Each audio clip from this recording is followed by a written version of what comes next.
Emmanuel, ദൈവം നമ്മോട് കൂടെ.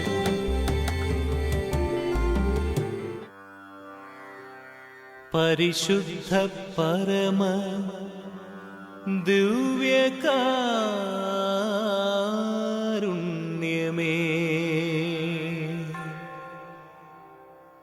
നിനക്കാരാധനയും സ്തുതിയും പുകഴ്ചയും എന്നും എപ്പോഴും ഉണ്ടായിരിക്കട്ടെ. ആമേൻ, ആമേൻ,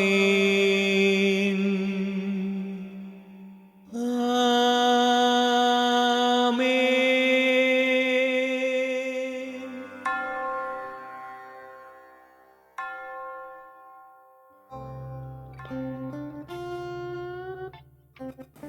ഈശോ മിശിഹായ്ക്ക് സ്തുതിയായിരിക്കട്ടെ.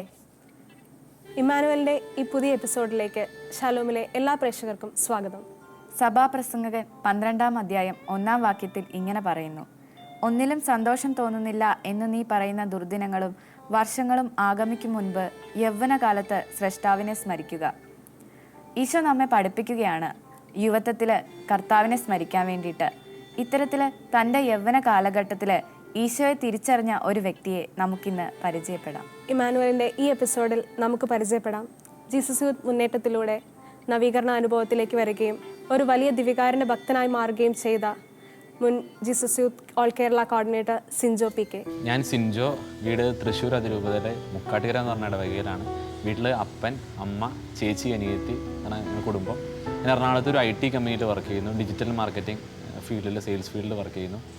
4-ാം ക്ലാസ്സിൽ പഠിക്കുന്ന സമയത്താണ് ഞാൻ ആദ്യ കുർബാന സ്വീകരണം എൻ്റെ ഓർമ്മയിലുള്ളത്. എൻ്റെ ചേച്ചിയുടെ കൂടെ തന്നെയാണ് എനിക്ക് ആദ്യ കുർബാന സ്വീകരിക്കാനുള്ള അവസരം ഒരുങ്ങിയത്. അന്ന് ആ സമയത്ത് 4-ാം ക്ലാസ്സിൽ പഠിക്കുമ്പോൾ ആദ്യമായിട്ട് മെയ് 1-ാം തീയതി വിശുദ്ധ കുർബാന സ്വീകരിച്ചേക്കും ഓർമ്മയിലും ഒക്കെ ഉണ്ട്. പക്ഷേ അതിൻ്റെ അപ്പുറത്തേക്ക് ആദ്യത്തെ വർഷങ്ങളിലേക്കും വിശുദ്ധ കുർബാന സ്വീകരിക്കുന്ന രീതിയും ശൈലികളൊക്കെ ഉണ്ടായിരുന്നു. പക്ഷെ പതുക്കെ പതുക്കെ അത് അങ്ങനത്തെ ഒരു ശീലങ്ങൾ ജീവിതത്തിൻ്റെ ഭാഗമല്ലാതായി തീർന്നു. ഞാൻ എൻ്റെ വീടിനടുത്തുള്ള അക്രൈസ്തവരായ കൂട്ടുകാരൊക്കെ ആയിട്ട് ഒരുപാട് കമ്പനി കൂടുകയും അവരുടെ മീറ്റിങ്ങുകളും പരിപാടികൾക്കും പോകുന്ന ആളായിരുന്നു. ആ സമയങ്ങളിൽ 10-ാം ക്ലാസ്സിലേക്ക് എത്തണ സമയമൊക്കെ ആയപ്പോൾ വിശുദ്ധ കുർബാനയ്ക്ക് പോകാത്ത രീതിയായി.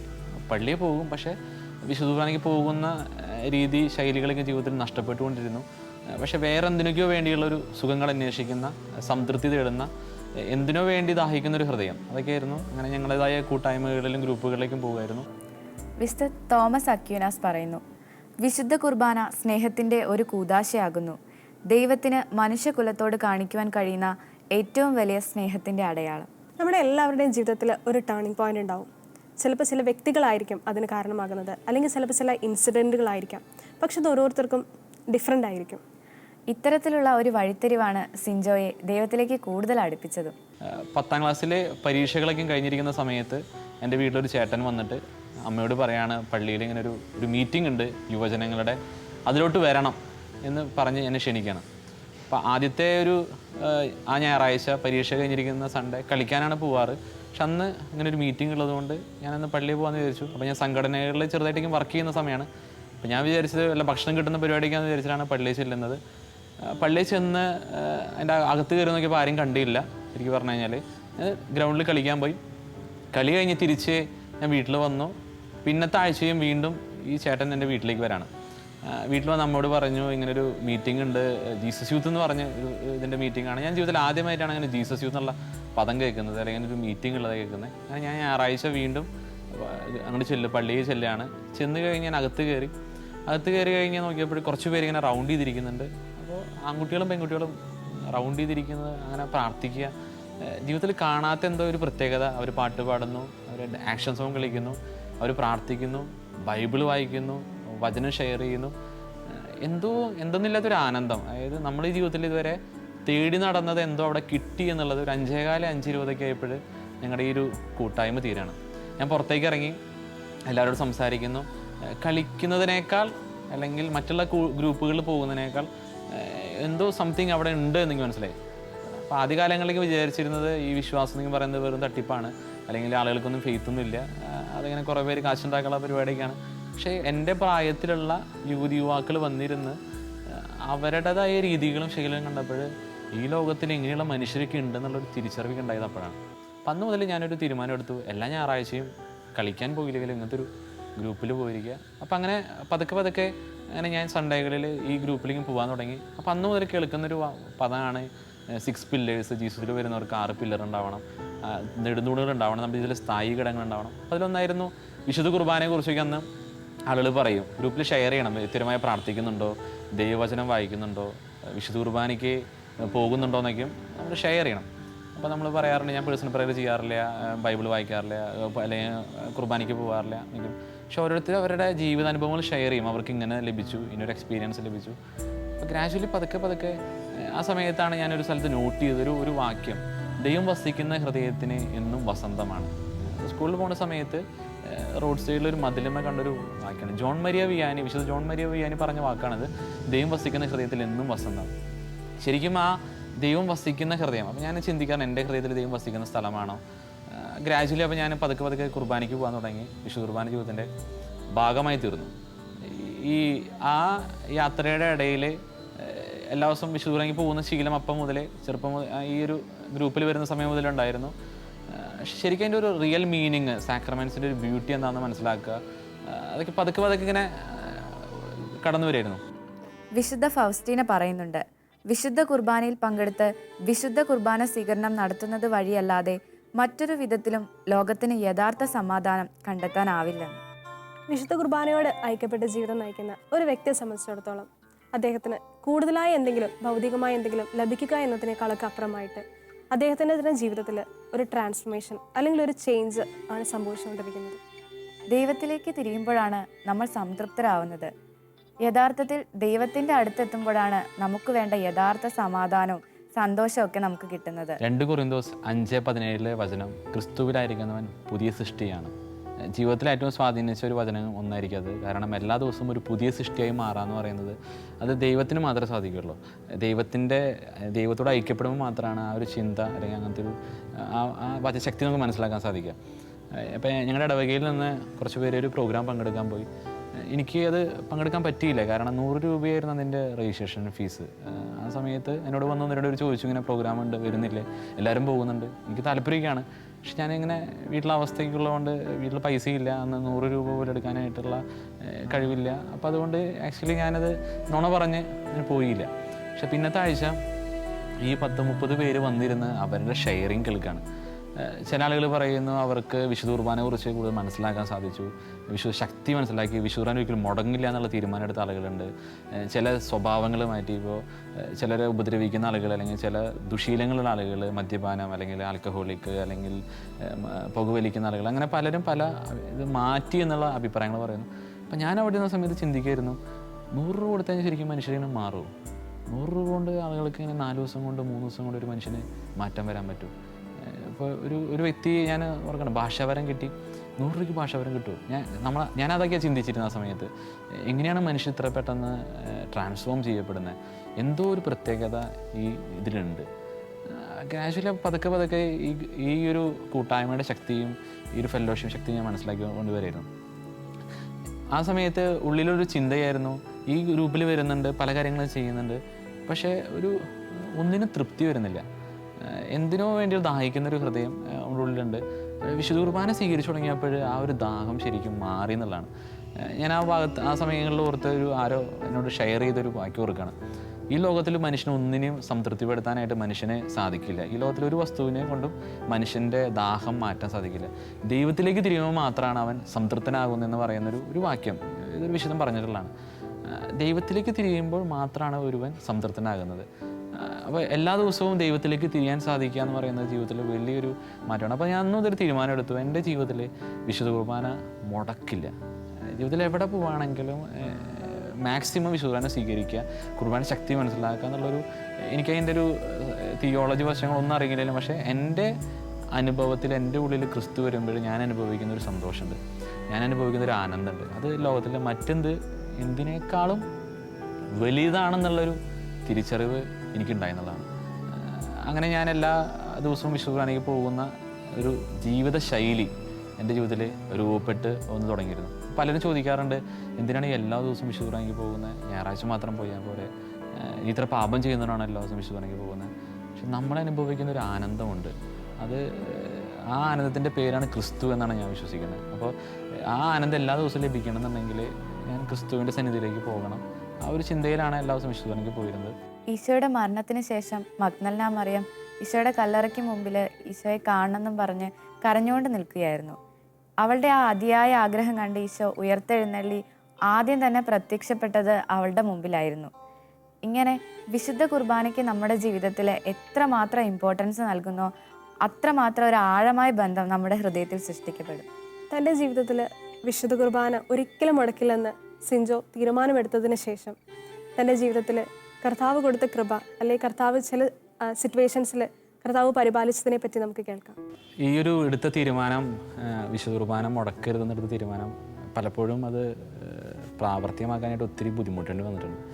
പല സ്ഥലത്തും യാത്ര ചെയ്യുന്ന സമയങ്ങളിൽ അല്ലെങ്കിൽ ജോലിക്ക് വേണ്ടി യാത്ര ചെയ്യുമ്പോൾ, രാത്രികളിൽ മീറ്റിംഗ് കഴിഞ്ഞ് നേരം വൈകി വരുമ്പോൾ കാലത്ത് എഴുന്നേറ്റ് പോകാനായിട്ടുള്ളൊരു, ചിലപ്പോഴേലും കാലത്ത് പോയി കഴിഞ്ഞാൽ പിന്നെ വൈകിട്ട് അതിനോട് ടെൻഷൻ അടിക്കുന്നത്. പക്ഷേ കാലത്ത് പോകാൻ പറ്റിയില്ലെങ്കിൽ വൈകിട്ട് വിശുദ്ധ കുർബാന സമയമാകുമ്പോൾ കിട്ടാതെ വരുമ്പോൾ എവിടെയെങ്കിലും പോകുന്ന സമയത്തേക്കും അത് ഭയങ്കര സ്ട്രഗിൾ ചെയ്തിട്ടുണ്ട്.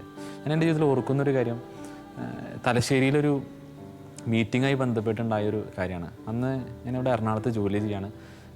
ജോലി കഴിഞ്ഞ് ഒന്ന് ജീസസിൻ്റെ ഒരു മീറ്റിങ്ങൊക്കെ കഴിഞ്ഞ് ആ രാത്രിയാണ് എനിക്ക് തലശ്ശേരിക്ക് പോകണം. അവിടെ ഒരു മീറ്റിങ്ങിനാണ് പോകുന്നത്, ഇരട്ടിയിൽ എത്തണം. ഞാനൊരു 11:30-11:45 ട്രെയിന് പോകാമെന്ന് വിചാരിച്ചത്.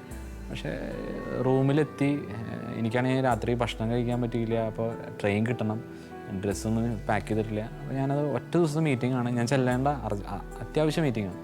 അപ്പോൾ ഞാൻ അവിടെ നിന്ന് റൂമിൽ നിന്ന് ഇറങ്ങി നേരെ ഇവിടെ ബസ് സ്റ്റേഷനിലെത്തി. ഇവിടെ നിന്ന് ആലുവയ്ക്ക് ബസ് കയറാണ്. ബസ് എത്തുമ്പോഴേക്കും ട്രെയിൻ മിസ്സായി. ഇനിയിപ്പോൾ എന്ത് ചെയ്യും? അപ്പോൾ എനിക്ക് എൻ്റെ ഒരു മനസ്സിലുള്ളത്, ഇനിയിപ്പോൾ തലശ്ശേരി ഇരട്ടി ചെന്ന് കഴിഞ്ഞാൽ അവിടെ കാലത്ത് മാത്രമേ കുർബാനയുള്ളൂ, കാലത്ത് അവിടെ എത്തണം, ഇനി അത് കഴിഞ്ഞ് തിരിച്ചവിടെ നിന്ന് പോരും വേണം. അപ്പോൾ ഇതിൻ്റെ ഇടയിൽ എവിടെയും വേറെ വിശുദ്ധ കുർബാനയ്ക്ക് പോകാനുള്ള അവസരമൊന്നുമില്ല. അപ്പോൾ എന്ത് ചെയ്യുമെന്നാണ് ആലോചിച്ച് ടെൻഷനും ഒക്കെ. അപ്പോൾ ഞാൻ അവസാനം ആലുവയിൽ നിന്ന് തൃശ്ശൂർക്ക് ബസ് കയറാണ്. അപ്പോൾ എൻ്റെ മനസ്സിലുണ്ടായിരുന്നത് തൃശ്ശൂർ വന്ന് എന്തെങ്കിലും മാർഗ്ഗം ഉണ്ടാവുമായിരിക്കും, തൃശ്ശൂർ വേറെ ട്രെയിൻ വരുന്നുണ്ട്, അപ്പോൾ അതുകൊണ്ട് ക്ഷീണിതനായതുകൊണ്ട് തൃശ്ശൂർ വരെ ബസ്സിലിരുന്ന് വരാം. പക്ഷേ ആ ബസ്സിന് തിരക്കായിരുന്നു. തൃശ്ശൂർ വന്നിറങ്ങി ഞാൻ റെയിൽവേ സ്റ്റേഷനിൽ ചെന്നു, വേറെ വല്ല വണ്ടി ഉണ്ടോ, ഇനിയിപ്പോൾ എന്താ ചെയ്യാൻ പറ്റാമെന്ന് അറിയാൻ വേണ്ടി. അപ്പോൾ ആ സമയത്ത് ട്രെയിനൊന്നുമില്ല. ഈ ട്രെയിനുണ്ട്, അത് ലേറ്റായിട്ട് വരുന്നത്, അതിൽ പോയി കഴിഞ്ഞാൽ എനിക്ക് വിശുദ്ധ കുർബാന ലഭിക്കില്ല. അപ്പോൾ ഞാൻ ചിന്തിച്ചു, എനിക്ക് മീറ്റിംഗ് ക്യാൻസൽ ചെയ്യണോ, കുർബാന മുടക്കരുതെന്നൊരു തീരുമാനമൊക്കെ എടുത്തിട്ട് ഇനിയിപ്പോൾ എന്തായിരിക്കും ചെയ്യാൻ പറ്റുക. അപ്പോൾ ഞാൻ അവിടെ നിന്ന് പ്രാർത്ഥിക്കുകയാണ്, കർത്താവ് എന്താണ് നിനക്ക് വേണ്ടിയിട്ടാണ് ഇറങ്ങി പുറപ്പെട്ടത്, എനിക്ക് വിശുദ്ധ കുർബാന ലഭിക്കണം, ആ മീറ്റിങ്ങിൽ ഞാൻ ചെല്ലേണ്ടതാണ്, എന്തെങ്കിലും ഒരു പദ്ധതി ഉണ്ടാക്കണം. ഞാൻ അവിടെ നിന്ന് നടന്ന് ഞാൻ KSRTC സ്റ്റാൻഡിൻ്റെ അടുത്ത് ഇങ്ങനെ വന്ന് നടക്കുകയാണ്. അപ്പോൾ ഞാൻ ആലോചിച്ച്, ഇനിയിപ്പോൾ കാലത്ത് ഇവിടെ നിന്ന് കുർബാന കഴിഞ്ഞ് പോയി കഴിഞ്ഞാൽ അവിടെ മീറ്റിംഗ് കഴിയും, അപ്പോൾ അവിടെ നിന്ന് നമ്മൾ ചെല്ലാൻ കമ്മിറ്റ് ചെയ്ത കാര്യമാണ്, അത് ചെല്ലേണ്ടതാണ്. ഞാൻ എന്നിട്ട് അവസാനം അവിടെ റെയിൽവേ സ്റ്റേഷൻ്റെ പുറത്ത് അല്ലെങ്കിൽ KSRTC സ്റ്റാൻഡ് അവിടെ ഇങ്ങനെ ആ സമയത്ത് പ്രാർത്ഥിക്കാൻ എന്തൊരു ചിന്ത തോന്നി. അങ്ങനെ പ്രാർത്ഥിക്കുകയാണ്, ദൈവം എന്തെങ്കിലും ഒരു അത്ഭുതം ചെയ്യണേ, എന്തെങ്കിലും ചെയ്യണേ എന്നെങ്കിൽ പറഞ്ഞ്. പിന്നെ അവിടെ നിന്ന് പ്രൈവറ്റ് ബസ്സാണെങ്കിൽ അത് രാത്രി ഇല്ല താനും, അത് 4 മണി കഴിഞ്ഞിട്ട് ഇനി പ്രൈവറ്റ് ബസ്സുള്ളൂ. ഞാൻ ആ സമയത്ത് നിൽക്കുമ്പോൾ ഒരു ബസ് എൻ്റെ മുൻപിൽ വന്ന് നിൽക്കുകയാണ്. അത് ചോദിക്കുകയാണ് എവിടേക്കാണ് പോകണമെന്നുള്ളത്. അതൊരു കണ്ണൂർ കോഴിക്കോട് പോകുന്ന വണ്ടിയാണ്, ബോർഡൊന്നും വെച്ചിട്ടില്ല. എൻ്റെ അടുത്ത് വന്നൊന്ന് ചോദിക്കുന്നത് എവിടേക്കാണ് പോകണേ. അപ്പോൾ ഞാൻ പറഞ്ഞു തലശ്ശേരിയാണെന്ന് പറഞ്ഞു. അപ്പോൾ അവർ പറഞ്ഞു കയറിക്കോന്ന് പറഞ്ഞു. ഞാൻ ബസ്സിൻ്റെ അകത്ത് കയറി. 3 പേരാകെയുള്ളൂ ബസ്സിൽ. സീറ്റുകളിൽ 3 പേര്, കണ്ടക്ടറും ഒരു ഡ്രൈവർ ചേട്ടനും അവിടെ ഇരിക്കുന്നുണ്ട്. അവർ പൈസ വാങ്ങാൻ വരുന്നില്ല, അവർ ഭയങ്കര വർത്താനം. അപ്പോൾ ഞാൻ വിചാരിച്ചു ഇത് എന്താ നടക്കുന്നത്. നോക്കുമ്പോൾ പുറകിൽ കുറച്ച് ചാക്ക് കെട്ടിരിക്കുന്നുണ്ട്, ഇനി വല്ല കള്ളക്കടത്തൊക്കെ ആയിരിക്കുമോ. അപ്പോൾ ഞാൻ പതുക്കെ ഇങ്ങനെ, അപ്പോൾ ഞാൻ ആ ബസ്സിലെ നമ്പർ നോട്ട് ചെയ്തിട്ട് ഒരാൾക്ക് മെസ്സേജ് അയച്ചിട്ട് പറഞ്ഞു, ഞാൻ അങ്ങനെ ബസ്സിൽ യാത്ര ചെയ്യാണ്, എന്നെ അങ്ങനെ കണ്ടു കിട്ടിയില്ലെങ്കിൽ ഈ നമ്പറിൽ ഈ ബസ് നമ്പർ ഒന്ന് നോട്ട് ചെയ്താൽ മതി എന്ന് പറഞ്ഞ് ഞാനൊരു മെസ്സേജ് കിട്ടു. അപ്പം എൻ്റെ ഉള്ളിലുള്ളൊരു വേദനയും വിഷമം അവിടെ എങ്ങനെയും കാലത്തെത്തുക, അതിന് ഏറ്റവും അനുചിതമായ മാർഗ്ഗം. അങ്ങനെ ബസ് തുടങ്ങി, യാത്ര തുടങ്ങി. ഞാൻ ഉറക്കൊന്നും വരുന്നില്ല, കാരണം ഇത് ഞാൻ മാത്രമേ ബസ്സിലുള്ളൂ, വേറെ 1-2 പേര് അവിടെ വർത്തമാനം പറഞ്ഞിരിക്കുന്നുണ്ട്. ഇനിയിപ്പോൾ എന്താ നടക്കണമെന്ന് അറിയില്ല, ഇവിടെ നിർത്തുന്നില്ല. അതിനിടയ്ക്ക് ചോദിച്ചു, അവർ കോഴിക്കോടൊക്കെ എത്താറായപ്പോൾ ഞാൻ അവരോട് സംസാരിച്ചു, അല്ലെങ്കിൽ വണ്ടി നിർത്തിയപ്പോൾ ഞാൻ ചോദിച്ചു എവിടേക്കാണ് നിങ്ങൾ പോകുന്നത്, എന്താ കാര്യം. അപ്പോൾ അവർ പറഞ്ഞു അവരുടെ ബസ് എന്തോ എഞ്ചിൻ പണിയും പരിപാടിയൊക്കെ ആയിട്ട് കോട്ടയത്തുണ്ടായിരുന്നു, അവിടെ നിന്ന് അവർ കണ്ണൂർ പോവാണ്, തലശ്ശേരി കണ്ണൂർക്ക് അവർ കുറച്ച് സാധനങ്ങൾ എത്തിക്കണം, ട്രിപ്പില്ല, അവർ ട്രിപ്പ് ക്യാൻസൽ ചെയ്തു. അപ്പോൾ അവർ ഞാനിങ്ങനെ KSRTC സ്റ്റാൻഡിൻ്റെ മുൻപിൽ ഇങ്ങനെ നടക്കണുണ്ടപ്പോൾ വണ്ടി വന്ന് നിർത്തി എന്നോട് ചോദിച്ചു ഏത് വണ്ടി എവിടേക്കാണ് പോകണം. അപ്പോൾ ഞാൻ കയറി, അവർക്കൊരാളെ കിട്ടി, അത് അപ്പോൾ ഈ ബസ്സിന് ഒരു സ്ഥലത്ത് സ്റ്റോപ്പ് ഇല്ലാത്തതുകൊണ്ട് നേരത്തെ തന്നെ അത് തലശ്ശേരിയിൽ ഞാൻ വിചാരിച്ച ടൈമിനേക്കാൾ, അതായത് വേറൊരു സ്ഥലത്ത് സ്റ്റോപ്പില്ല, തലശ്ശേരി ചെന്നു, കാലത്ത് അവിടെ ചെന്നു, ടൗണിൽ ചെന്നു. അവിടുത്തെ കാലത്തിൽ 6:30 വിശുദ്ധ കുർബാന പങ്കെടുക്കുകയാണ്. ഒരിക്കലും എനിക്ക് അവിടെ നിന്ന് ടാക്സി വിളിച്ച് കൊണ്ടുവരും ഒന്നെങ്കിൽ ആ കുർബാന കിട്ടാൻ. പക്ഷേ ആ സമയത്ത് എൻ്റെ ഒരു പ്രാർത്ഥനയായിരുന്നു വിശുദ്ധ കുർബാന മുടങ്ങാതിരിക്കാൻ എന്തായിരിക്കും ദൈവം ചെയ്യാൻ പറ്റുക. ആ സമയത്ത് ഒരു പരിചയമില്ലാത്തൊരു ബസ് വന്ന് മുൻപിൽ നിർത്തുന്നു, അതിൽ കയറുന്നു, ആ ബസ് കറക്റ്റ് സമയത്ത് അവിടെ ചെല്ലുന്നു.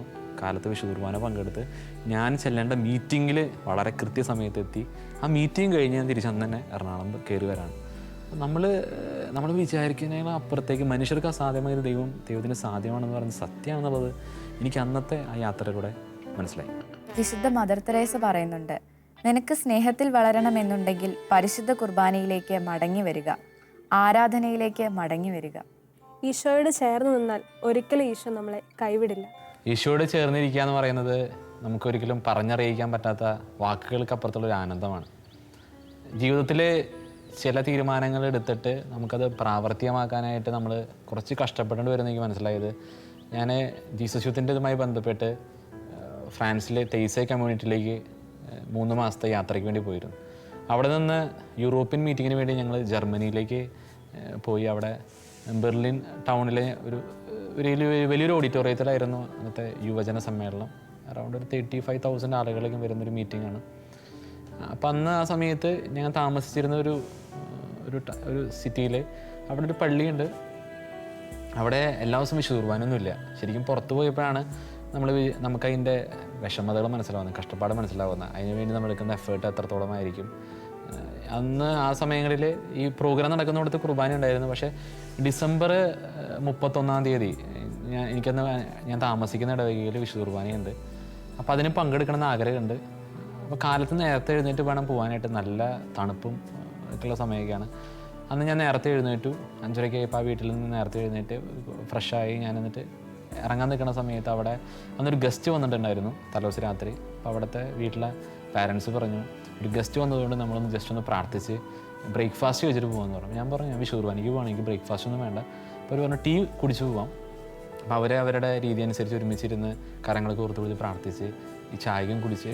അപ്പോൾ ഞാൻ നേരം വൈകിയതുകൊണ്ട് ഞാൻ അവിടെ നിന്ന് ഇറങ്ങാണ്. അപ്പോൾ ആ വീട്ടിലെ മകള് പറഞ്ഞു, ഇനിയിപ്പോൾ പള്ളിയിൽ പോയാലൊന്നും എത്തില്ല, കറക്റ്റ് സമയത്ത് വിശുദ്ധ കുർബാന ലഭിക്കില്ല. ഞാനുള്ളൊരു തീരുമാനം എടുത്തിട്ടുണ്ട്, എങ്ങനെയും ഒന്ന് വിശുദ്ധ കുർബാന സ്വീകരിക്കണം. അങ്ങനെ സെൻറ്റ് വില്യം ചർച്ച് പള്ളിയിലേക്ക് പോകേണ്ടത്. ഞാൻ വീട്ടിൽ നിന്ന് പുറത്തേക്ക് ഇറങ്ങി. അവിടെ നിന്ന് ബസ് കയറി.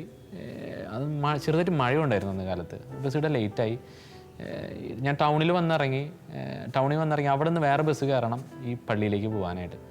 അപ്പോൾ ഈ അന്ന് 7:30 7:40 ആയപ്പോഴാണ് ഞാൻ ഇവിടെ വന്നിറങ്ങുന്നത് സിറ്റിയിൽ. അവിടെ നിന്ന് ഞാൻ ഈ സെൻറ്റ് വില്യം ചർച്ചിലേക്ക് പോകണം. അപ്പോൾ അവിടെ ബസ് അറിയുന്ന സ്ഥലം വലിയ ക്ലാരിറ്റി ഉണ്ടായിരുന്നില്ല. പക്ഷേ ഞാൻ ബസ് സ്റ്റോപ്പ് കണ്ടുപിടിച്ച് അവിടെ പോയി നിന്നു. ബസ് വന്നു.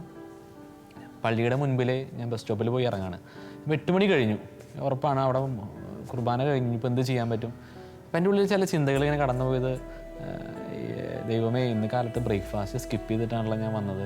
ഇനിയിപ്പോൾ പുറത്തുനിന്ന് ഭക്ഷണം കഴിക്കണമെങ്കിൽ അതിനുള്ള പൈസയൊന്നുമില്ല. അവിടെ ഇപ്പോൾ ടോയ്ലറ്റ് പോകണമെങ്കിൽ €1 കൊടുക്കണം. എൻ്റെ കയ്യിൽ ആകെ കുറച്ച് €1 ഉള്ളൂ. അത് വെച്ച് ഇനി ഭക്ഷണം കഴിക്കാൻ പറ്റില്ല. ബ്രെഡും കാലത്തുള്ള ചീസും ബട്ടറൊക്കെ നഷ്ടപ്പെട്ടുമല്ലോ എന്നൊക്കെയുള്ള ഒരു വിഷമവും സങ്കടം. അപ്പോൾ എൻ്റെ ഉള്ളിലൊരു വലിയ വേദനയൊക്കെ ഉണ്ട്. പക്ഷേ കർത്താവിൻ്റെ കൂടെ ഉണ്ടെന്നുള്ളൊരു, ഇതുപോലെ നമ്മുടെ ദൈവം ഈശോ നമ്മുടെ കൂടെ ഉണ്ടെന്നുള്ളൊരു തിരിച്ചറിവ്. അപ്പോൾ എൻ്റെ ഉള്ളിലൊരു തോന്നൽ എനിക്കുണ്ടാവാണ്, പള്ളിയിലേക്ക് പോകുന്നു. പക്ഷെ ഞാൻ പള്ളിയുടെ മുൻപിലെത്തി. വലിയ പള്ളിയാണ്, അടച്ചിട്ടേക്കാണ്. അപ്പോൾ ഇനി പള്ളി അകത്ത് കയറി എന്ത് ചെയ്യാൻ? ഇനിയിപ്പോൾ തിരിച്ചാ വീട്ടിൽ പോയാലും ബ്രേക്ക്ഫാസ്റ്റ് കഴിഞ്ഞിട്ടുണ്ടാവും. ഞാൻ അതൊക്കെ ചിന്തിക്കുന്നത്. ഇനിയിപ്പോൾ ഭക്ഷണമില്ല, പട്ടിണി എടുക്കേണ്ട ഗതികേടാണല്ലോ ഇന്ന് കാലത്ത്. ഇനി ഉച്ചയാവണം എന്തെങ്കിലും കഴിക്കാൻ കിട്ടണമെങ്കിൽ. എന്നിട്ട് ഞാൻ പള്ളി ഡോറ് തുറന്നു പള്ളിയുടെ അകത്ത് കയറി പുറകിൽ പള്ളിയുടെ സൈഡിൽ പോയിരിക്കുകയാണ്. കുറച്ചേരം നമ്മളിങ്ങനെ വിഷമ സങ്കടമൊക്കെ പറയുമല്ലോ. കർത്താവ് നമുക്ക് പലതും കിട്ടാതെ വരുമ്പോഴാണല്ലോ നമ്മൾ എനിക്കത് കിട്ടിയില്ല എന്നൊക്കെ നമ്മൾ പറയാം. അങ്ങനെ ചില സങ്കടങ്ങൾ പറഞ്ഞുകൊണ്ടിരിക്കുന്ന സമയങ്ങളിൽ കുറച്ച് ഗ്രൂപ്പ് ഓഫ് ആൾക്കാർ പള്ളിയുടെ അകത്തേക്ക് കയറാണ്. യങ്സ്റ്റേഴ്സ്, 1-2 സിസ്റ്റേഴ്സും ഉണ്ട്. അവർ കയറുന്നു, അവരുടെ ഫ്രണ്ടിൽ പോകുന്നു, അവരെന്തൊക്കെ പ്രാർത്ഥിക്കുന്നുണ്ട്. അപ്പോൾ എനിക്ക് മനസ്സിലായില്ല എന്താണ് അവർ ചെയ്യണമെന്ന് ഒരു ധാരണ കിട്ടിയില്ല. ഞാൻ അവിടെ കുറച്ച് നേരം വെയിറ്റ് ചെയ്തിരുന്നു. നോക്കുമ്പോൾ ഒരു അച്ഛൻ വരുന്നു, വൈദികൻ വരുന്നുണ്ട്. അച്ഛൻ ബൈബിളിലേക്ക് പിടിച്ച് ഉയർത്തുന്നു. അപ്പോൾ എനിക്ക് മനസ്സിലായി ഇതെന്താ വിശുദ്ധ കുർബാനയാണല്ലോ, നമ്മളറിയാത്ത ഭാഷയിലാണ് അവർ പ്രാർത്ഥിക്കണേ. കാസപിലാസുകളൊക്കെ ഉയർത്തുന്നു, അങ്ങനെ പ്രാർത്ഥിക്കുന്നു. അപ്പോൾ ഞാൻ അങ്ങനെ കറക്റ്റ് എഴുന്നേറ്റ് നിന്ന് ഞാൻ വളരെ എന്താ പറയുക, നമ്മൾ ജീവിതത്തിൽ ഒരിക്കലും എക്സ്പെക്റ്റ് ചെയ്യാത്തൊരു കാര്യമാണ്. നമ്മുടെ വിശുദ്ധ കുർബാന പള്ളിയിൽ ഇനിയില്ല, ആ ഭാഗത്തൊരു സ്ഥലത്തുമില്ല. വിശുദ്ധ കുർബാന സ്വീകരിച്ചു. ഞാൻ പുറകിലോട്ട് പോയിരിക്കുകയാണ്. അപ്പം ഞാൻ ആ വന്ന വീട്ടിലെ പെൺകുട്ടിയും തെരേസയും ഫാദർ അവരപ്പനും പള്ളിയിൽ വന്നിരുന്നു. അവർ കൊയർ ഉള്ളതുകൊണ്ട് പാട്ട് പ്രാക്ടീസ് ചെയ്യാൻ നേരത്തെ വന്നിട്ടുണ്ടായിരുന്നു. അവർ പള്ളിയുടെ അകത്ത് കയറി എന്നെ നോക്കണേ. അവർ മൊത്തം തിരിഞ്ഞു നോക്കുന്നുണ്ട് ഞാൻ എവിടെ ഇരിക്കണമെന്ന് അറിയാൻ വേണ്ടി. കാരണം എന്നോട് പറഞ്ഞിരുന്നു വിശുദ്ധ കുർബാന എനിക്ക് കിട്ടില്ല പോയി കഴിഞ്ഞാൽ. അപ്പോൾ ഞാൻ പുറകിൽ വിശുദ്ധ കുർബാന സ്വീകരിച്ച് എന്നെ നോക്കി ചിരിച്ചു. അപ്പോൾ ഞാനും ഒന്ന് വലിയ ആനന്ദത്താൽ ഈശോയെ സ്വീകരിച്ച സന്തോഷത്തിൽ കർത്താവിനെ കൈവിടില്ല എന്ന് പറഞ്ഞ് ഞാൻ അവിടെ നിന്ന് ഇറങ്ങിപ്പോകുന്നത്. ഞാനും തിരിച്ചൊരു പുഞ്ചിരി കൊടുത്തു. വിശുദ്ധ കുർബാന കഴിഞ്ഞു ഞാൻ ആ ഗ്രൂപ്പിൻ്റെ അടുത്തേക്ക് ചെല്ലാണ്. എന്നിട്ട് ചോദിച്ചു, നിങ്ങൾ എന്താണ് ഈ പള്ളിയിൽ വന്ന് എവിടെ നിന്നാണ്? ശരിക്കും പറഞ്ഞാൽ അവർ ആ ഇടവപ്പള്ളിയിൽ വരേണ്ടവരല്ല.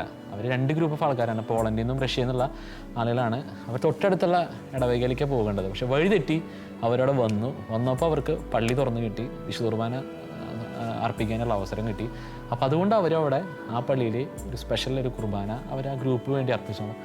ദൈവാനുഗ്രഹം കൊണ്ട് എൻ്റെ വിശുദ്ധ കുർബാന മുടങ്ങാതെ എനിക്ക് പങ്കെടുക്കാൻ പറ്റിയെന്നുള്ളതാണ് ആ ഒരു അനുഭവത്തിൽ നിന്ന് മനസ്സിലായ പ്രധാനപ്പെട്ട കാര്യം. കർത്താവ് നമ്മുടെ കൂടെയുണ്ട് എന്നുള്ളൊരു കാഴ്ചപ്പാട്. ദിവ്യകാരുണ്യത്തെ കൂടുതൽ അറിയുവാനും കൂടുതൽ ആഴപ്പെട്ട് ജീവിക്കുവാനും ഇമ്മാനുവേൽ എന്ന ഈ പ്രോഗ്രാമിലൂടെ എല്ലാവർക്കും സാധിക്കട്ടെ എന്ന് നമുക്ക് ആത്മാർത്ഥമായി പ്രാർത്ഥിക്കാം. അതിനുവേണ്ടി മാധ്യസ്ഥ്യം യാചിച്ച് നമുക്ക് തിരുഹൃദയ ജപമാല ചൊല്ലാം. മിശിഹായുടെ ദിവ്യാത്മാവേ, എന്നെ ശുദ്ധീകരിക്കണമേ. മിശിഹായുടെ തിരുശരീരമേ, എന്നെ രക്ഷിക്കണമേ. മിശിഹായുടെ തിരുരക്തമേ, എന്നെ ലഹരി പിടിപ്പിക്കണമേ. മിശിഹായുടെ തിരുവിലാവിലെ വെള്ളമേ, എന്നെ കഴുകണമേ. മിശിഹായുടെ പീഡാനുഭവമേ, എന്നെ ധൈര്യപ്പെടുത്തണമേ. നല്ല ഈശോ, എൻ്റെ അപേക്ഷ കേൾക്കണമേ. അങ്ങേ തിരുമുറിവുകൾക്കിടയിൽ എന്നെ മറച്ചുകൊള്ളണമേ. അങ്ങയിൽ നിന്ന് പിരിഞ്ഞു പോകുവാൻ എന്നെ അനുവദിക്കരുതേ. ദുഷ്ടശത്രുവിൽ നിന്ന് എന്നെ കാത്തുകൊള്ളണമേ. എൻ്റെ മരണനേരത്ത് എന്നെ അങ്ങേ പക്കലേക്ക് വിളിക്കണമേ. അങ്ങേ പരിശുദ്ധാന്മാരോട് കൂടി നിത്യമായി അങ്ങേ സ്തുതിക്കുന്നതിന് അങ്ങേ അടുക്കൽ വരുവാൻ എന്നോട് കൽപ്പിക്കണമേ. ഹൃദയശാന്തതയും എളിമയുള്ള ഈശോ, എൻ്റെ ഹൃദയം അങ്ങേ ദിവ്യഹൃദയത്തിന് ഒത്തതാക്കി അരുളണമേ. ഈശോയുടെ മാധുര്യമുള്ള തിരുഹൃദയമേ, എൻ്റെ സ്നേഹമായിരിക്കണമേ. ഈശോയുടെ മാധുര്യമുള്ള തിരുഹൃദയമേ, എൻ്റെ സ്നേഹമായിരിക്കണമേ. ഈശോയുടെ മാധുര്യമുള്ള തിരുഹൃദയമേ, എൻ്റെ സ്നേഹമായിരിക്കണമേ. മറിയത്തിന്റെ മാധുര്യമുള്ള ദിവ്യഹൃദയമേ, എൻ്റെ രക്ഷയായിരിക്കണമേ. ഈശോയുടെ മാധുര്യമുള്ള തിരുഹൃദയമേ, ഞങ്ങളുടെ മേൽ അലിവുണ്ടായിരിക്കണമേ. അമലോത്ഭവ മറിയത്തിന്റെ കറയില്ലാത്ത ദിവ്യഹൃദയമേ, ഞങ്ങൾക്ക് വേണ്ടി അപേക്ഷിക്കണമേ. തിരുഹൃദയത്തിന്റെ നാഥേ, ഞങ്ങൾക്ക് വേണ്ടി അപേക്ഷിക്കണമേ. ഈശോയുടെ തിരുഹൃദയം എല്ലായിടത്തും സ്നേഹിക്കപ്പെടട്ടെ. മരണവേദന അനുഭവിച്ച ഈശോയുടെ തിരുഹൃദയമേ, മരിക്കുന്നവരുടെ മേൽ കൃപയായിരിക്കണമേ. വിശുദ്ധ കുർബാനയെ, ദിവ്യകാരുണ്യത്തെ ഒത്തിരി സ്നേഹിച്ച ജോൺ പോൾ രണ്ടാമൻ മാർപ്പാപ്പ ഇങ്ങനെ പറയുകയുണ്ടായി: വിശുദ്ധ കുർബാനയിൽ ക്രിസ്തുവിനെ ഭക്ഷിക്കുന്നവർ നിത്യജീവൻ പ്രാപിക്കാൻ ഈ ജീവിതത്തിൽ അവസാനം വരെ കാത്തിരിക്കേണ്ടതില്ല. അവർ ഭൂമിയിൽ അത് സമ്പാദിച്ചു കഴിഞ്ഞു. ഈശോ നമ്മളോട് പറഞ്ഞിട്ടുണ്ട്, എൻ്റെ ശരീരം ഭക്ഷിക്കുകയും എൻ്റെ രക്തം പാനം ചെയ്യുകയും ചെയ്യുന്നവന് നിത്യജീവൻ ഉണ്ടാകുമെന്ന്. ഈശോ തന്ന ഒരു വാഗ്ദാനമാണ് നിത്യജീവൻ. ഇമ്മാനുവേൽ എന്ന ഈ പ്രോഗ്രാമിലൂടെ ദിവ്യകാരുണ്യത്തെ കൂടുതൽ അറിഞ്ഞ് ഈശോ തന്ന ഈ നിത്യജീവൻ സ്വപ്നം കണ്ടുകൊണ്ട് നമുക്ക് ജീവിക്കാൻ സാധിക്കട്ടെ എന്ന് പ്രാർത്ഥിക്കാം. നമുക്ക് പ്രാർത്ഥിച്ചുകൊണ്ട് ഈ എപ്പിസോഡ് അവസാനിപ്പിക്കാം. പരിശുദ്ധ പരമ ദിവ്യകാരുണ്യത്തിന് എന്നേരവും ആരാധനയും സ്തുതിയും പുകഴ്ചയും ഉണ്ടായിരിക്കട്ടെ. നിത്യസ്തുതിക്ക് യോഗ്യനായ പരിശുദ്ധ പരമ ദിവ്യകാരുണ്യത്തിന് എന്നേരവും ആരാധനയും സ്തുതിയും പുകഴ്ചയും ഉണ്ടായിരിക്കട്ടെ. ഞങ്ങളെ എന്നും അനുഗ്രഹിക്കുകയും ഞങ്ങളുടെ ഒപ്പം ഉണ്ടാവുകയും ചെയ്യുന്ന പരിശുദ്ധ പരമ ദിവ്യകാരുണ്യത്തിന് എന്നേരവും ആരാധനയും സ്തുതിയും പുകഴ്ചയും ഉണ്ടായിരിക്കട്ടെ.